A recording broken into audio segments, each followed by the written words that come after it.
In this video, for your viewing pleasure, we're going to replace this O-ring that goes between the body and the pump head of this VE pump.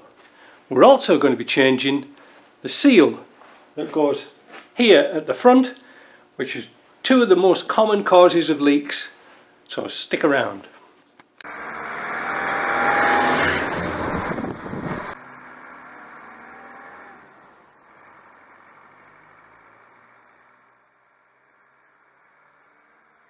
Right, where did we get to?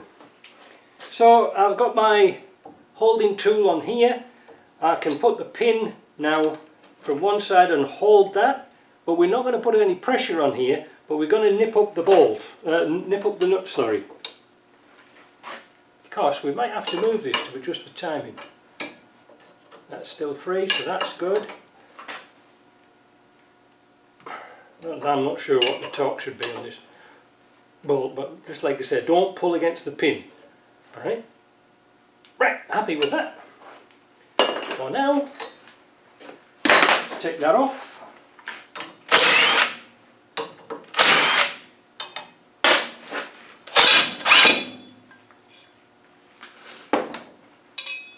Handy dandy little thing, that. Pleased with that. And now, we can back off our bolt, and the shaft should push that way. Ah, it did! Hurrah! The last thing is, we're going to put our DTI in the back and make sure that this is the right, on the right position. Might be off a little bit, we'll wait and see. Now, you might be able to see I've got the gauge in the back. It comes in a kit, you've seen them before, we've done this before. This is at, when I put the pin in, this is at 125 lift. So what you do is you turn it all the way back till it's at 0, so there's no lift. Turn it, turn it, turn it, turn it, so there's one turn, coming up to the mark, 125. Now, this is a problem, because this is an exhaust gas recirculation pump, and I think it was a little bit different. I'll have to check my books. Now I'm having to refilm this bit again because I made a bit of a faux pas and actually deleted the footage. But what I was doing was I was checking the lift on these injector pumps. Now normally for a 300 TDI, standard 300 TDI or 200 TDI, come to that, injection timing should be 1.45 millimeters lift at top dead center. Now I usually set them to 1.6 and it just gives them a little bit more of an edge. That's about the maximum you want to go. But notice that this has got electronic EGR. How can you tell it's got electronic EGR?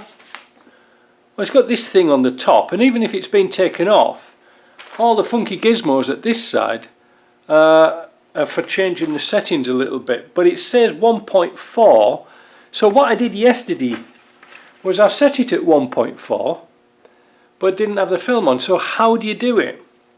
Well, again, you need to take the pulley off. Now I set, like I say, I set this up to 1.4, but what does that mean? Well, let's have a look at the gauge. So we've set the gauge to 0. Alright, we've set the gauge to 0. And now we're going to come across here and we're going to turn the pulley till the pin goes in, like that. And then we're going to look over here, there, and you can see now, I'll zoom out because I can't do both at the same time there. So you can see now when it's at 1.4, there's the pin, and it's in and out like that. Now you might have to play around and take the flange off a couple of times and keep moving it, but lock the shaft here. I hope you understand that. I'll put some links to other videos I've done, because we've done this a few times and I don't want to keep doing it over and over again. But to me, that pump is now set for what it should be in the book, so we're good to go.